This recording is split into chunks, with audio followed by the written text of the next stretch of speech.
The third phase in the locked-in system is called anticipation.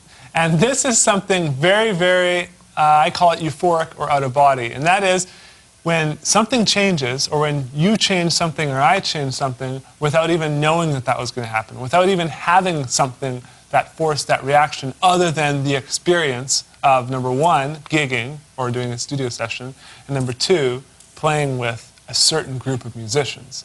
So me and Steve have played together for years now. How many years have it been? 10? I don't even know. Quite a few, yeah. I feel old saying that, but we played together so many years that, you know, we'll be on stage, we'll be playing, and naturally, you know, we'll throw a certain note, a certain like bass drum hit in a place that we've never done before, but it just seemed to happen that one time. Yeah. It's almost impossible to make it happen again. For sure. And when it does, it's like, you know, you're not always staring at each other. If you're playing a live concert, I might be standing over there, and then you feel it happen, and you look over, and like, as I'm going to look, you're already looking at me like, yeah, that just happened. That's the best. And so as a drummer, this is your ideal situation. This is where you want to get.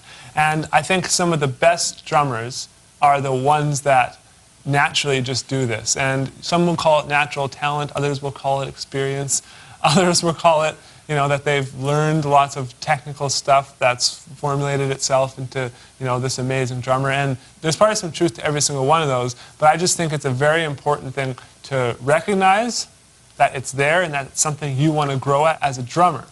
And then also try and find cool ways to actually, you know, practice it or listen for it when you're playing your next gig. And so the best way we can demonstrate this is we're just going to play, and we're going to see what happens 100% naturally, not knowing what we're actually going to play at all. And you might see sometimes we line up perfectly, and you're like, how did they line up perfectly there? Which will probably happen. And sometimes it'll be a horrible, horrible crash and burn. And that's just the way it goes, because this is something we're doing. We're just working on this together and becoming a tighter unit and building a solid foundation for whatever band we decide to back. Cool? Yeah. Let's try it.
So hopefully that demonstrated what it feels like or what it looks like to try and anticipate things. And you noticed a few times in there where we stopped at the same time, and I don't know how that happened. It wasn't naturally planned. Yeah. We never agreed on a certain musical phrasing. We never really agreed on anything going into it. And so it's just something that comes with lots and lots of experience. Now, what we've done in Successful Drumming is we've included some bass loops. They're actually performed by Steve himself, so you guys can actually play along with him as well. And these bass loops have little changes that just come out at an unknown point. They don't necessarily line up with musical phrasing, or sometimes they do. And you need to play along with these bass loops and just really get comfortable with the concept of jamming with a bass player and being able to anticipate things and being able to react to certain things as well. Now, obviously, it's going to be different because being able to see someone being right in the same room with them, you can watch exactly what their hands are doing. You can kind of, sometimes you might get subconscious tips on where they're going without even really knowing it. And I'm sure that's happened with you as well. And so, you know, we do what we can here in successful drumming, but you really got to go out and find a bass player that you can jam with and just invite them over and jam out to some stuff. Doesn't matter what style of music, doesn't matter what you play, don't really set any rules, but just jam out and have a good time. And you'd be surprised at how much better of a musician you'll become. So after that, you can go ahead and move on to the final bonus phase, which I call relationship.